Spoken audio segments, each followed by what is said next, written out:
Hi, and welcome back to the Velocity build. So, I didn't finish up on the head yet, mainly because I ordered some links, some replacement links. Everybody said don't size your links, and I did wind up sizing a couple a little too loose. So I got some links coming, so we'll finish that up when we get the head mounted on the frame and do setup. So I'll come back and talk about the links a little more. So now we're going to move on to the frame, and up here it says bag 4, 5, and 6. So you're going to get out this bag here with all of these parts, and the way we're going to go through is just kind of through as we go through bags, okay? So we'll do that step by step. There's a lot to do on the frames. Okay, the other bag you're going to get out is this one, and get your frames out of there. Okay, the two main frames, I've already taken mine out. You'll also need, as we go along, in here are the servo clamps, but there's also two of the canopy or the canopy pin brackets here. So we're going to be getting those out as well as we put stuff on. Okay, so once you got your frames out, I highly recommend that you take, what I do is I just take some 600 grit sandpaper and just take the sharpness off the edge all around the frames, in all the holes, etc., etc. I've always done this with CF frames for two reasons. One is I've actually cut myself before working on a heli with a sharp frame. These are pretty good, actually. They're not as sharp as other frames I've seen from other helicopters, but I still recommend doing it. Both sides, that way, again, you won't cut yourself or possibly cut any servo wires when you're doing wire routing and whatnot. You know, if you got to go around a corner or through a hole, you don't want the sharp frames slowly cutting into the wires. Anyway, that's what I like to do, so go ahead and get those sanded up, and we'll continue on. Okay, so the next step is, you see there's lots of parts to put on one side of the frame, and you're going to refer to this page too to help where stuff goes.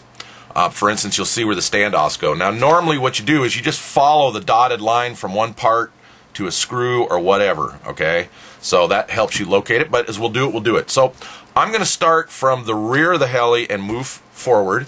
Now, right now, there is no right or left frame, really, okay? So, but we're going to build what we're going to call the right frame. See, the right frame first, and put these parts on. How do you know the right frame? Tail pointed at you.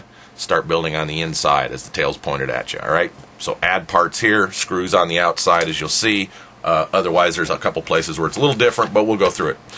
So I'm going to start, again, from the rear of the heli. So what you're going to want to do is go ahead, and we're going to take out this bag here with the screws and the standoffs and the screw caps. We're going to take out this bag here with the landing gear parts, screw caps. Reason is a couple of these standoffs that go with the landing gear supports use 10mm screws. So open these two out, get them out, and we'll start putting the stuff on. Okay, the first thing we're going to do is put the standoffs on with the landing gear support and burn up 1, 2, 3, 4 of these 8mm screws. And basically I'm going to show you where they go. You'll notice there's two standoffs and the landing gear that goes in the two holes back here, all right, and two up front, all right, which are right here and right here.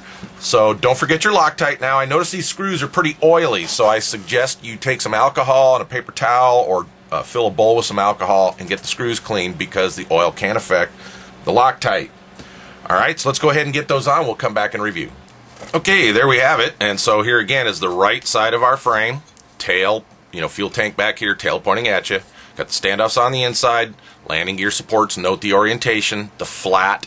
You can actually put these on upside down. The flat part goes toward the bottom of the heli, same with the front. All right, and they're on the outside, and there we go on the inside. All right, the next thing we'll do is get out some, now again, I used 4 of the 8mm, or 10mm, whichever they are. 1 second, let me just double check I'm saying this right. Yeah, 10mm. So we're going to set these other two aside when we go to do the other side of the frame. Okay, now we're going to put on the other standoffs, and let's make sure we get this right.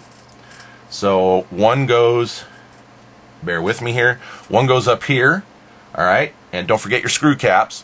One goes up here, one goes here above the motor mount, and one goes up here on the top of the frame. So let's go ahead and get those on. We'll come back and review. Okay, let's review the standoffs. Now, I wound up with 1 extra. I don't see used on this page, so it's a total of 9. There were 10 in the bag. I'm sure it'll probably be used somewhere else, or maybe it's just an extra. But anyway, here's I go. Again, the landing gear, right, with the landing gear out. And we've got one here right in front of the servo hole, right in front of this arc in the front of the frame. Then one here right at the curvature where the fan shroud is. around the fuel tank, one right above where the motor mount's going to go, one right above the fuel tank opening right here, and then one at the very top of the frame right at the V where the frame dips down right here. Okay, so that's where they go. We got those on. So next we're going to do on this page is I'm going to go ahead and open up the bag that has the canopy standoffs and whatnot in it. Also in the frame bag was this small bag. Again, your servo straps are here, but you want these breakaway canopy standoffs. By the way, this is a cool design. A lot of helicopters where the canopy standoff goes directly into the frame. When you crash, the canopy standoff can actually break your entire frame, which isn't fun. So these are made to be breakaway canopy standoffs. All right, so let's go ahead and get those out. Hardware out of this bag, and we'll start putting those together. Okay, so the first thing we're going to do is build the front canopy standoff. Now, see, I wasn't paying attention myself, and I've gone ahead and I've already screwed this standoff on the front. We need to take that off because this is part of the whole assembly. All right, so bear with. Okay, all right. So what we want to do is we're going to take one of these carbon pieces, and we're going to take one of the front canopy standoffs. Now, this is one of the front ones. You also see there's this hole for holding the standoff from turning when you're tightening it on this carbon plate. That's what that hole's for. You put a tool in there and it allows you to tighten the screw up. But you'll notice there's an offset. This is longer here, this is shorter. Now the manual really doesn't show which way it goes on, this thing, as far as I can tell. But if you notice, the thumb screw for holding your canopy on has a pretty long thread. I checked it on both ends and it'll actually screw in on either end. So I'm going to put it so that the canopy thumb screw is on the long end. All right, so just go ahead and bolt this to one of the carbon pieces right now. You're going to use a 6mm screw with no cap on it, just the screw carbon and the canopy standoff. So actually, let's put two of those together now, and we'll come back and review. Okay, so we've got the two built. All right, and pretty straightforward. Now these go onto the frame like this. All right, not on the inside like this, And then that front canopy standoff that goes, or canopy, the front frame spacer that goes right here, you're going to bolt that on. Now, I notice in the drawing it does not show putting a cap screw or a cap, one of these nice little fancy cap things under the screw for this canopy standoff. All right, so let's go ahead and get that back on with the frame spacer. All right, so go ahead and get one on the frame at least here, and we'll continue on. Okay, so there we go. There's what it should look like. Canopy pin sticking out. As you see, the head of that screw that holds the canopy pin on there is in that cutout in the frame. So basically that's it. All right, so now we're going to do the upper or rear. Now the manual shows what they call a canopy pin. You know, the type where a rubber grommet just pops on. But in the bag came a thumb screw type because there's 4 thumb screws. All right, so a little change over the manual, but pretty much same kind of deal. You're going to take a 6mm screw. However, on this one, obviously, they want you to use one of the fancy screw caps, or washers, whatever you want to call them. And we're just going to go ahead and we're going to build 2 of these up. Again, same kind of situation. Don't forget your Loctite. So build 2 of those up, and we'll get one on the frame. Okay, so what some people call a finless gotcha. I said go ahead and use an 8mm with one of the nice fancy things, or 6mm.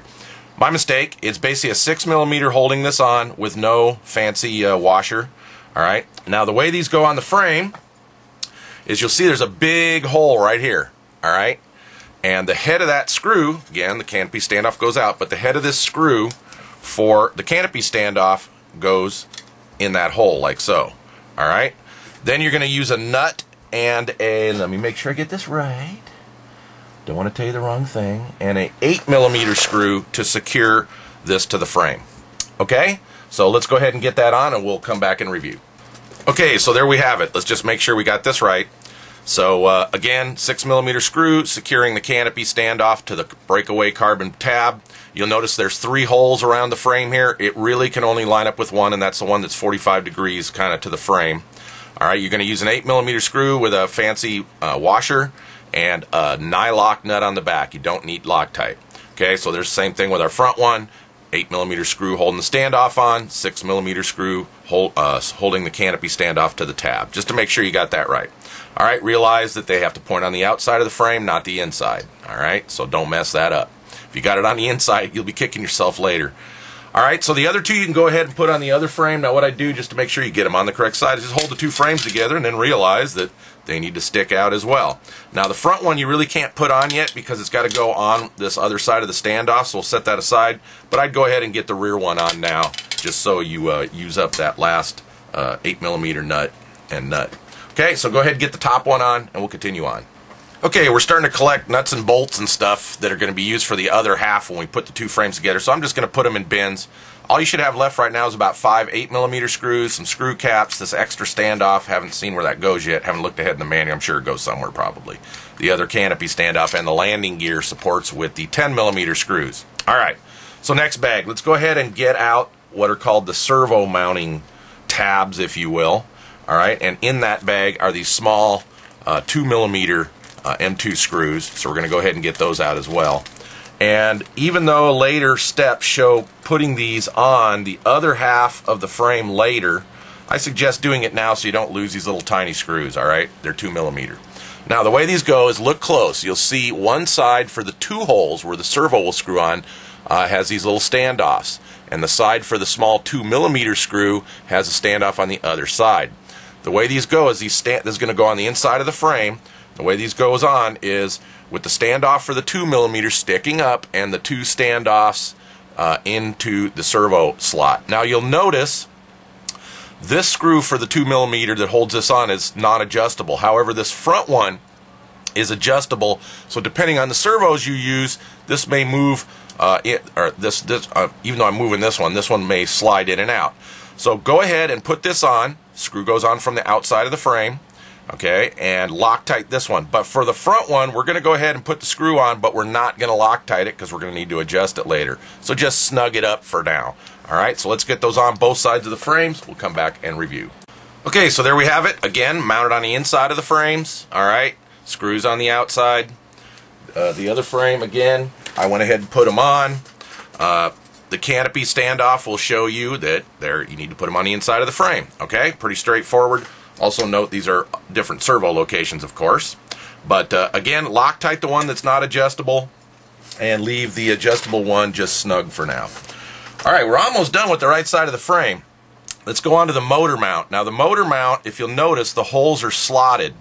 Alright, this is to allow for some clutch stack adjustment. So we're going to go ahead and put the 8mm screws with screw caps on. And again, we're not going to Loctite yet. We're just going to snug them up and hold that on. Alright, so motor mount on the inside, screws on the outside. Now, the motor mount comes with the 8mm screws and the screw caps and everything, but I don't want to open this bag yet and then have another bunch of screws to figure out where they go or what lengths to use. So I'm going to rob Peter to pay Paul later. So there's some 8mm screws left over that will be used as part of assembling the other half. We're going to use those now to put the motor mount on, just so I don't have to open that other bag and dump another bag of screws in here. Alright, you can go ahead and do that if you want, but they're 8mm screws with screw caps, so it doesn't matter which ones you use from which step. So let's go ahead and get those on. Again, no Loctite for now, and get the motor mount on. Okay, motor mount on. Now, something I noticed is the motor mounting holes are offset on this bracket. Doesn't say in the manual at this point which way they go, but kind of looking ahead, it looked like the motor was biased upward. But we'll find out when we get the motor mounted and get the clutch stack which way it goes. If I got it reversed, I got it reversed. I took a stab at it. But you notice we're loose for a reason, because we're going to need to adjust anyway. So anyway, at this point I'm not going to put the anti-rotation bracket on.